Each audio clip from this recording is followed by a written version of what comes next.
Selamat sore, saudara yang terkasih dalam Yesus Kristus, Jemaat GKI Tegal Salatiga. Berjumpa lagi kita di dalam PA setiap hari Selasa. Damai sejahtera, kasih karunia dari Allah Bapa dan dari Tuhan kita Yesus Kristus, serta persekutuan dengan Roh Kudus kiranya selalu menyertai kita. Itu yang akan kita hayati bersama di dalam Minggu Trinitas dalam PA hari Selasa ini. Bacaannya tentu adalah salah satu dari bacaan leksionari minggu yang lalu. Untuk itu kita akan memulainya, namun kita akan membukanya dulu dalam doa. Dan saya meminta Saudara Melvin untuk boleh memimpin kita di dalam doa. Sebelum kita memulai PA pada sore hari ini, marilah kita memulainya dengan doa. Mari kita berdoa. Terima kasih Tuhan untuk kasih karunia dan anugerah keselamatan yang Engkau berikan kepada kami. Pada sore hari ini kami anak-anak-Mu akan bersekutu bersama-sama belajar pemahaman Alkitab ini, agar kami boleh bertumbuh di dalam kasih karunia-Mu ya Tuhan. Ajar kami untuk kami dapat mengerti dan terutama melakukan segala tugas dan tanggung jawab kami menjadi wakil-Mu di bumi ini ya Tuhan. Terima kasih Yesus Kristus, kami anak-anak-Mu datang dan pengucapan syukur. Haleluya. Amin. Kita akan memulai PA pada sore hari ini, dan pembacaan firman Tuhan pada sore hari ini akan dibacakan oleh Saudari Esther. Bacaan firman Tuhan untuk PA hari ini yaitu terambil dari 2 Korintus 13 ayat 11 sampai ke 13. 2 Korintus 13 ayat 11 sampai ke 13, demikian bunyi firman Tuhan. Akhirnya, saudara-saudaraku, bersukacitalah, usahakanlah dirimu supaya sempurna. Terimalah segala nasihatku, sehati sepikirlah kamu, dan hiduplah dalam damai sejahtera, maka Allah sumber kasih dan damai sejahtera akan menyertai kamu. Berilah salam seorang kepada yang lain dengan cium yang kudus. Salam dari semua orang kudus kepada kamu. Kasih karunia Tuhan Yesus Kristus dan kasih Allah dan persekutuan Roh Kudus menyertai kamu sekalian. Demikian pembacaan firman Tuhan, dan saya akan memberi pengantar dari surat Korintus ini. Secara geografis, kota Korintus itu diapit oleh 2 teluk dan memiliki satu terusan yang menghubungkan kota Korintus dan menjadikan kota Korintus itu menjadi pusat perdagangan. Nah, oleh sebab itu terdapat bermacam-macam budaya, pendatang, pola pemikiran, bahkan agama yang berbeda-beda. Nah, dari perbedaan tersebut maka timbullah pertentangan, bahkan perpecahan di antara jemaat di Korintus. Oleh sebab itu, dalam surat ini Paulus menasihatkan agar saling menghargai, seperti yang ditulis dalam 1 Korintus 12 ayat 12 sampai yang ke-27. Nah, yang digambarkan seperti tubuh Kristus, tangan tidak bisa menjadi kaki, kaki tidak bisa menjadi tangan, atau mata tidak bisa menjadi mulut, atau sebaliknya dan seterusnya. Nah, Paulus mengajak jemaat untuk menghargai perbedaan-perbedaan itu yang kuat nampak dalam nasihat-nasihat di surat Korintus. Nah, itulah pengantar untuk memahami surat Korintus. Nah, namun menurut bacaan firman Tuhan hari ini, Paulus menasihatkan jemaat untuk sehati sepikir. Bukankah Paulus menyadari bahwa ada banyak ragam pemikiran yang masing-masing perlu dihargai? Kira-kira bagaimana penjelasannya, Pak Widi? Baik, terima kasih Saudara Esther untuk pertanyaannya. Rasul Paulus memang mendorong jemaat untuk saling menghargai perbedaan-perbedaan pikiran yang ada. Namun di surat yang kita baca ini, di bagian akhir, bagian salam, Rasul Paulus kembali menekankan supaya jemaat di Korintus menjadi sehati dan sepikir. Nah, saudara, apakah ini berarti sebuah penyeragaman untuk mengikuti pikiran tertentu atau mengikuti kehendak hati tertentu? Tentu ini bukanlah sebuah penyeragaman yang dimaksudkan oleh Rasul Paulus. Karena kalau demikian akan bertentangan dengan nasihat Rasul Paulus untuk saling menghargai perbedaan. Yang dimaksudkan dengan sehati sepikir ini adalah supaya jemaat itu mengusahakan diri menjadi sempurna. Siapa yang sempurna? Yang sempurna tidak ada manusia yang sempurna.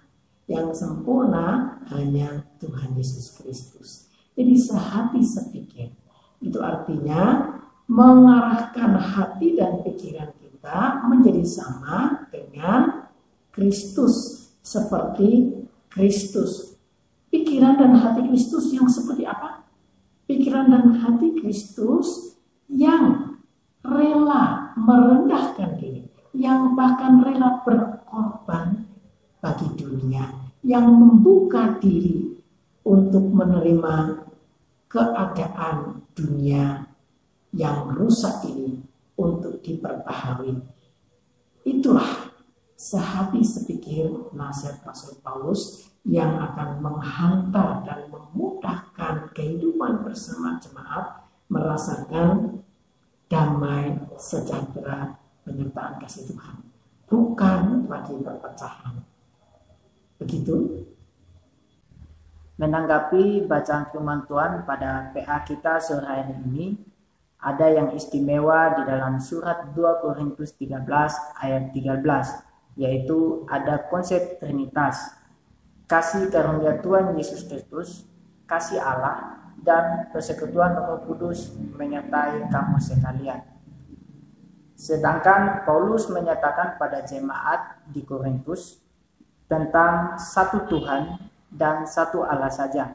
Kita melihat di dalam ayat 1 Korintus 8 ayat 6, di situ dikatakan, bagi kita hanya ada satu Allah saja, yaitu Bapa, yang daripadanya berasal segala sesuatu, dan yang untuk Dia kita hidup, dan satu Tuhan saja, yaitu Yesus Kristus, yang olehnya segala sesuatu telah dijadikan, dan yang karena Dia kita hidup. Dan kita juga akan melihat tentang Roh. Juga di dalam ayat yang lain, Paulus mengatakan bahwa Roh datang dari Allah. Di dalam 1 Korintus 2 ayat 12. Kita melihat di sini belum begitu jelas tentang keesahan dari Trinitas itu sendiri. Untuk itu saya ingin bertanya, bagaimana bisa ada rumusan Trinitas sedangkan di dalam Alkitab kita tidak menemukan kata Trinitas atau Tritunggal? Terima kasih untuk pertanyaannya, Saudara. Memang di dalam Alkitab kita tidak akan menemukan kata Trinitas, dan ayat-ayat firman Tuhan yang saya sampaikan tadi memang bersifat Trinitarian, tetapi tidak cukup jelas bagaimana rumusannya dan keesaannya. Karena dikatakan kita hanya mempunyai satu Allah, yaitu Bapa, satu Tuhan, yaitu Yesus, dan Roh itu berasal dari Allah. Saudara, gereja memang dalam penghayatan imannya, umat Allah itu ada berbagai macam ragam. Jadi sesuai konteksnya. Namun demikian, gereja perlu merumuskan bagaimana penghayatan iman kita di dalam Tuhan Yesus Kristus, yang di dalam kita mengenal Allah sebagai Bapa dan menghayati kuasa penyertaannya dalam Roh Kudus. Oleh karena itu, kita akan mencoba untuk menghayatinya, juga melihat referensi dari ayat firman Tuhan yang lain. Yang satu hal yang penting yang ingin saya sampaikan yaitu dari Injil Yohanes pasal yang pertama. Ayat yang pertama saya bacakan. Pada mulanya adalah firman, dan firman itu adalah Allah.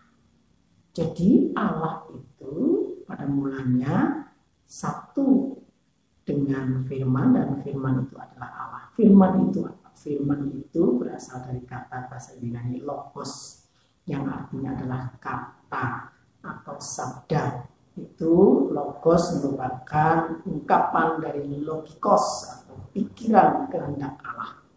Jadi Allah pada mulanya satu dengan firman. Karena kalau tidak demikian maka Allah pernah bisu Allah tidak bisa bersabda, kan tidak mungkin. Bahkan semua alam semesta ini pun diciptakan dengan firman, dengan sabdanya. Allah berfirman, maka jadi. Nah, pada ayat yang ke-14, Yohanes 1, firman itu telah menjadi manusia. Dan manusia itu adalah Tuhan Yesus Kristus. Tuhan Yesus Kristus adalah pernyataan kehendak Allah yang sempurna. Dan di dalamnya lah kita mengenal Allah. Sehingga kita bisa menghayati bahwa sesungguhnya Bapa, Anak, dan Roh Kudus adalah satu. Lalu bagaimana dengan Roh Kudus? Roh Kudus adalah Roh Allah yang sejak mulanya pasti ada. Kalau tidak, masa Allah pernah tidak punya roh? Allah pasti punya roh. Dan roh itulah yang dicurahkan juga bagi umat percaya saat ini. Kita pun menghayati penyertaannya di dalam Roh Kudus. Nah, itulah yang terjadi, bahwa rumusan Trinitas memang itu tidak didapat langsung dari Alkitab rumusannya, tetapi oleh gereja lah yang merumuskannya. Karena gereja punya tugas untuk mengajarkan kepada dunia tentang rahmat kasih Allah di dalam Bapa, Putra, dan Roh Kudus. Begitu kira-kira sudah open. Ada satu pertanyaan lagi Pak yang ingin saya tanyakan. Sekilas bagaimana sejarah doktrin Trinitas itu ada dan yang kita kenal di dalam pengakuan iman Nicea Konstantinopel, pengakuan iman Athanasius, dan pengakuan iman Rasuli. Sedangkan dalam sejarah ada banyak ajaran yang menentang doktrin Trinitas. Bagaimana penjelasannya terkait dengan nasihat Paulus untuk sehati sepikir? Terima kasih Saudara Melvin untuk pertanyaannya. Memang kita perlu akui bahwa gereja di dalam sejarahnya, di dalam pergumulannya tidak sempurna. Di dalam menghayati kepelbagian yang ada dalam nasihat Rasul Paulus supaya sehati sepikir itu memang ada dampak-dampak tertentu yang tidak kita harapkan. Namun demikian gereja telah berjuang untuk melakukan hidup sebagaimana yang Tuhan kehendaki, sehati sepikir. Salah satunya di dalam perumusan iman. Dalam sejarahnya ada yang kita kenal sebagai pengakuan iman Nicea Konstantinopel.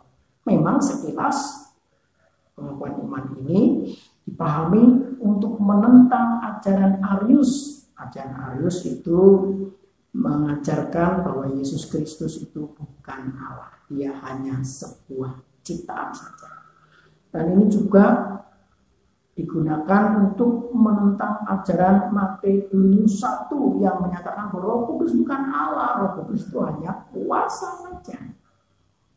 Namun demikian saudara, kita perlu menghayati secara positif, bukan untuk pertentangan dan menyingkirkan mereka yang berbeda, tetapi pengakuan iman Nicea Konstantinopel ini adalah sebuah kesepamahaman. Pemimpin-pemimpin gereja saat itu diundang untuk duduk bersama merumuskan bagaimana toh penghayatan iman kita ini, karena gereja punya tugas untuk mengajarkannya kepada umat. Rumusannya perlu jelas sebagai pegangan, sebagai panduan. Sehati sepikirlah kamu. Sehati sepikirnya untuk melihat bagaimana kehendak Tuhan, bukan menurut orang-orang tertentu atau kehendak-kehendak tertentu. Di dalamnya tentu perlu ada keterbukaan untuk menghargai mereka yang berbeda. Bukan berarti mengikuti mereka yang berbeda, tapi menghargai mereka yang berbeda. Gereja sampai dengan saat ini pun punya berbagai macam pemahaman yang tidak bisa dikatakan seragam begitu saja. Bahkan juga akan lebih luas kita menghayatinya ketika berhadapan dengan agama yang berbeda, mungkin dengan saudara kita umat Islam. Mereka punya pemahaman juga tentang siapa itu Isa Al-Masih. Tentu kita tidak sepaham, tetapi kita bisa tetap dalam sikap saling menghargai. Ada juga pengakuan iman Athanasius dan pengakuan iman rasuli yang setiap minggu kita ikrarkan, yang secara umum pengakuan iman rasuli itu dikenal sebagai Symbolum Apostolorum, karena dalam sejarahnya pengakuan iman rasuli itu dituliskan oleh bapak-bapak gereja yang paling tua. Itu dilacak dalam sejarah, ada dalam surat Konsili Milano tahun 390 Masehi. Surat itu ditujukan kepada Paus Sirius. Tersurat di sana Symbolum Apostolorum. Dan rumusannya yang tiap minggu kita ikrarkan itu, versi tertulisnya itu ada pada abad kelima dalam tulisan Caesarius dari Arles. Itu yang menjadi panduan kita di dalam penghayatan iman Kristen. Dan GKI juga dalam konteksnya secara khusus di Indonesia merumuskan juga pengakuan iman kita yang dikenal dengan konfesi GKI. Mungkin kita tidak terlalu menghafalnya karena lebih panjang, tetapi biasanya di dalam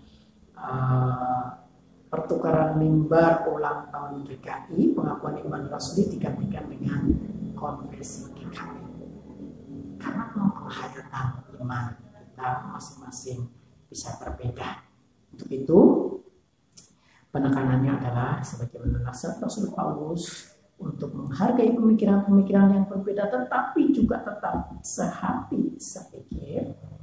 Maka Trinitas ini jangan sampai dihayati sebagai sebuah argumentasi tentang rumusan iman yang paling benar, sehingga menyatakan yang lain salah dan harus disingkirkan.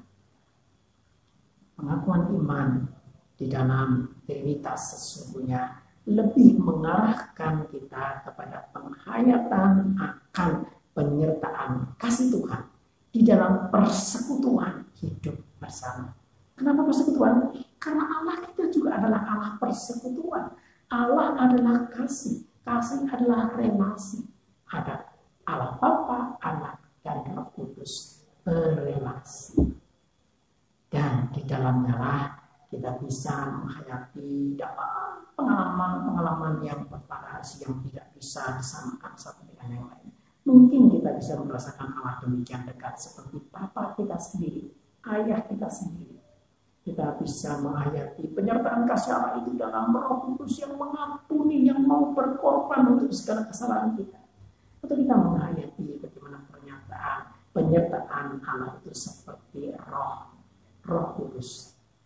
Roh itu ruah, seperti udara segar yang setiap hari kita hirup, ada di mana-mana tak terbatas, memberikan kehidupan bagi kita. Mari kita hayati Trinitas ini sebagai sesuatu yang membangun, yang merupakan tanda kehadiran kasih Allah, penyertaannya dalam kehidupan kita.